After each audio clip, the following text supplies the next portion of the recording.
this chair is coming apart. Probably all those loose screws I've been playing with. But, hello! So I am Mildly Gothic, and this is my YouTube channel of wonderfully artsy things. I've done and will do everything from special effects, baking, sculpting, drawing, just general crafting. If it's kind of fun and artsy, I'm probably going to take a crack at it. So today what we're going to be doing is sculpting, and my end goal will be to create a little character, known as Cthulhu. I am a huge fan of H.P. Lovecraft and his style of writing his horror stories. There's just something deeply unsettling and entrancing about the way he describes things. So that's what we're doing today, and I have with me, this is a little Lego brickhead Cthulhu that I made. He's got some wings, he's waving, and he is based off of this art that I did.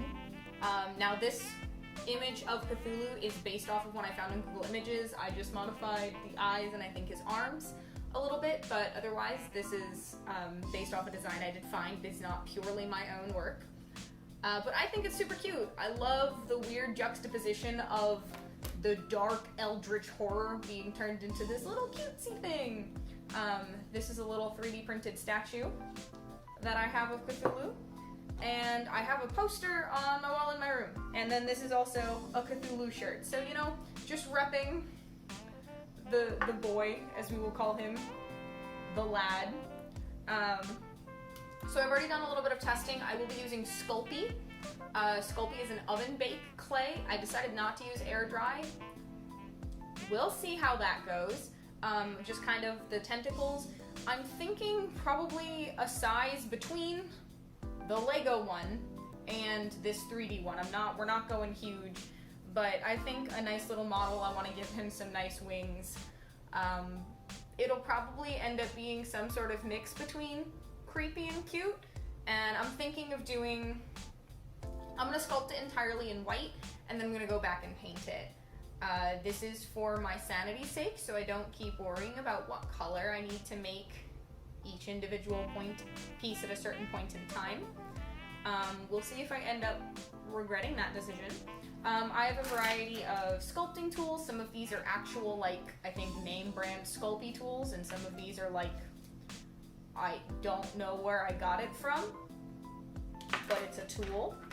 I also am planning to use, this is not technically armature wire, this is technically jewelry wire, but I did verify the type of metal and made sure that this will be safe to use, with some aluminum foil.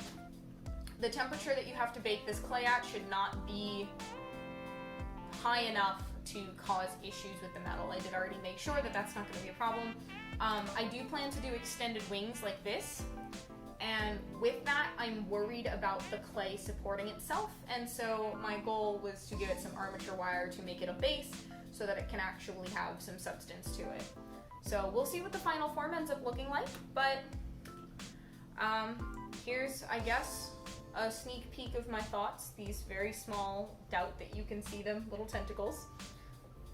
And the last thing to mention, this is a silicone baking mat. This is not the one that my mom gave me. If you're watching this, Mother, I bought a new one so that I could get clay all over this and not ruin, you know, my other one. Sculpey does say that it will ruin finished surfaces if it comes into contact with it, so you typically want to work on top of a mat of some kind. So that's why I got this. This will be my new crafting mat, even though it's technically a baking mat. This is also oven safe for a much greater temperature than I will need to bake the clay at, so I can either use this to bake it or transfer it to something and bake it from there. So we'll see when we get to the whole baking process. Not sure about that right now. So with that all out of the way, without further ado, thank you very much for clicking on another little video. I'm having fun trying to keep these up, so I hope there's some kind of entertaining. If you have any thoughts for ideas, or just general concepts of things you think could be fun for me to try to do, let me know. I've got some ideas, so they're just taking a little bit of work before I can actually, you know, get around to making a video on them. But I've got a lot of ideas. Would love to hear if you have any thoughts or any suggestions. But again, with that all out of the way, let's get to sculpting a lad.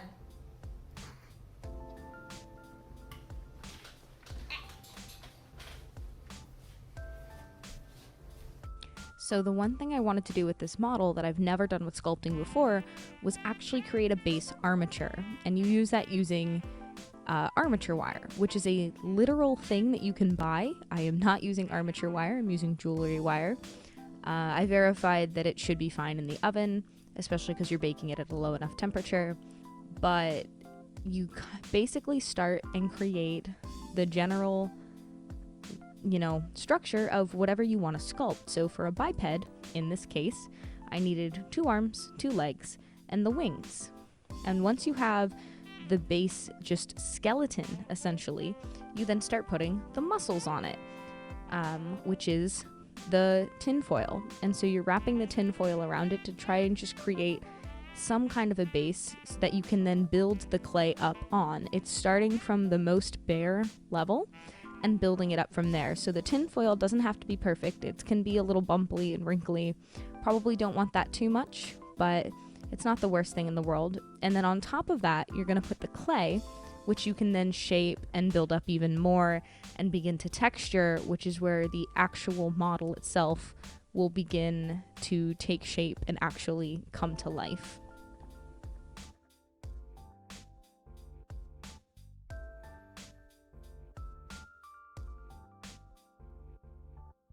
So my approach as far as actually putting clay onto the structure was really just cover the tinfoil as my first basis. I wanted to make sure that I got a base layer. Didn't have to be smooth over all of the edges. It didn't really have to be pretty yet, but I wanted to try to cover all of the tinfoil and then make sure that I had actually posed him how I wanted, because there's only so much mobility and mucking around with it that you can really do once you start putting detail in. So this stage, this base, when you still just have the tinfoil and maybe a base layer of clay, in my opinion, is really the time to finalize your pose or the presentation you want for your model. I ended up messing with his feet a lot, but that's just because I was hoping that I would be able to get him to stand on his own, which I was not. But that's all right. I have plans to make him a base, and you'll see how all of that goes down. But you'll see he starts out super skinny, which is why, you want to build up your base armature so then you don't actually have to build up as much clay. But I wasn't really sure how beefy, how thick I wanted this little guy to be. So I started off skinnier and then was able to build him up, trying to pay some attention to, how muscle structure actually looks. If you have large thighs, what does that actually look like? Granted, this is an eldritch horror, so he doesn't have to, perfectly follow anatomy, but I didn't want him to look awful. I ended up needing out more clay. Luckily, his head gets much more defined. It starts a little rough. This is where the slow process begins. I'm happy I at least got footage for the most part of the base construction of him, because I do think that's really interesting. It's something I've never really done before. Most of my models have been, I think, this is oven baked clay. I think most of my models in the past have been with like a natural clay that you have to fire in a kiln, and not even like models, we're talking pottery. So this was a different and kind of fun challenge for me to try to actually approach not just sculpting with oven baked clay, but sculpting a bipedal creature with oven baked clay. Granted, I at least chose a model that would give me some leeway with his proportions. If it's an eldritch horror, who's to say what he actually looks like? That's why there's so many interpretations of him. So I at least felt comfortable enough to approach this because he's unique. I would be able to make my own interpretation without suffering the consequences of it just looking absolutely weird. I will also say, I did not think that this much of the footage was in frame when I was initially working on the structure, so I'm quite pleased that most of it did actually end up in frame.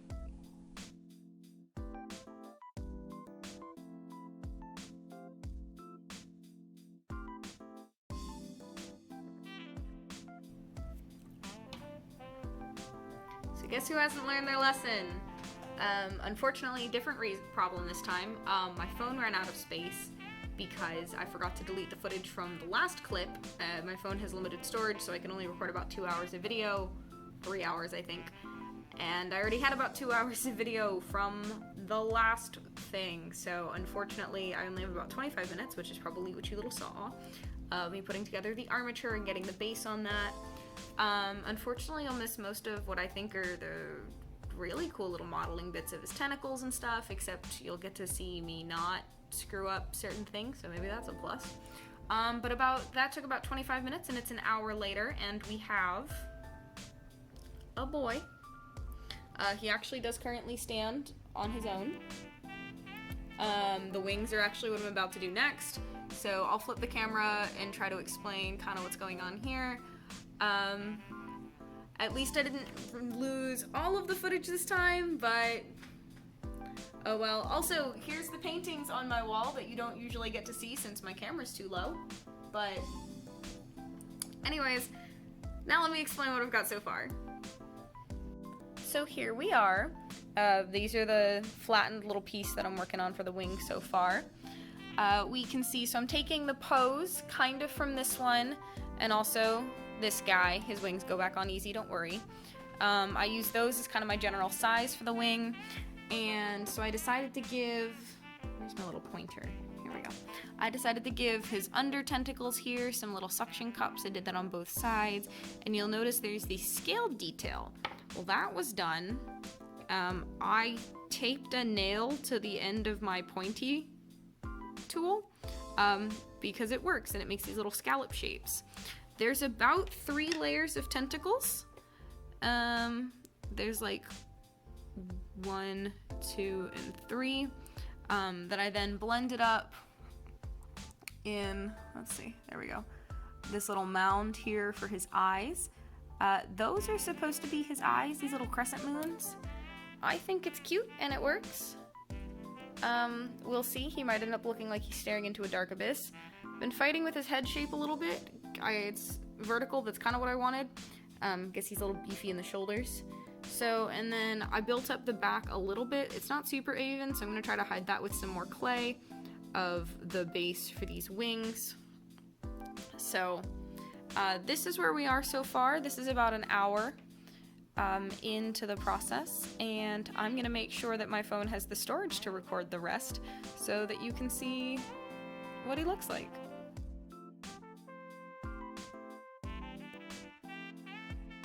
And so here we are back to sculpting. They often say save the best for last. I'm not entirely sure that I did that, but nonetheless, on to the wings. So my fear when constructing them, and even when baking them, was how on earth are they going to actually stay? Like, will they actually stay attached to the wire? The good news, as you will see, is yes. But I also wanted that look of a very thin wing because they're not fully extended. And so I need to kind of give the illusion of folds in the wings, where you could see that they might extend into more, but they aren't currently fully extended, which I was really hesitant about making the clay too skinny. I was genuinely concerned about the structural integrity and that it might shatter or break, but also with keeping them thin enough to actually function. I love the look of the little spikes on the bottom, so I made sure to incorporate those. All of the tentacles or the spikes were made by getting a very small piece of the clay and then rolling it very thin and just kind of chopping it with my nail or a tool at the length I actually wanted, and quickly rolling off one end into the point. The faster you just kind of roll that end off, the sharper and shorter the point will be if you want a fat end that goes very quickly to a point. I don't know if that explanation made any sense, but that's the general idea. And then once I got the wing applied, unfortunately I know a lot of this is out of frame, but that's because I was really focused on trying to make sure that it was going to stay. I rolled a thin piece of clay that I then put along the top of the armature wire after I pressed the wing into it, and tried to join that to both the front and the back of the wing to ensure that it would stay attached. I I think I do it to both wings at the same time at the end, but the very last thing I do for assembly is actually putting more clay to cover where it attaches the back and connecting that into the existing clay for the wing. So it's kind of repeating that process. I actually did sort of fold the wings to get that initial raise and then pressed it back down. So if you look at the back, there is actually a little bit of a divot, but it's not very much because, again, I didn't want to actually fold or create too heavy wings. It was really about finding that balance between something that was going to be sturdy enough to hold itself up and something that wasn't going to be too heavy to weigh the wire down. I think I achieved that.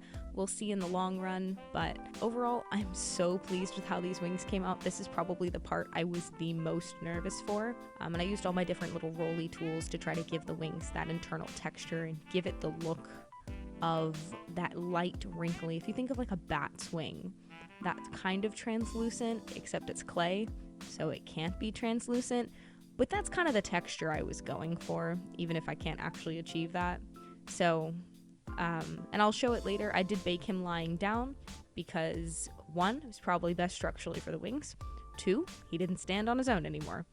So I've already explained I'll make a base and stuff to kind of work on that. I think I did a better job applying the second wing than the first wing. That's called learning from your mistakes. But I'm actually very hopeful that they will last for longevity and that they will stay attached and that I won't have any problems, especially if I can get him a base where he stands on his own. I think he's this wonderful, weird little mix between cute and spooky. I messed a lot with his eyes. I wasn't sure if I wanted the crescent moons or wanted actual eyeballs. I kind of tried to go for eyeballs, and then it ended up being something very different. So we'll see with painting whether he looks cute or creepy. But he survived baking, and I think that's all that matters.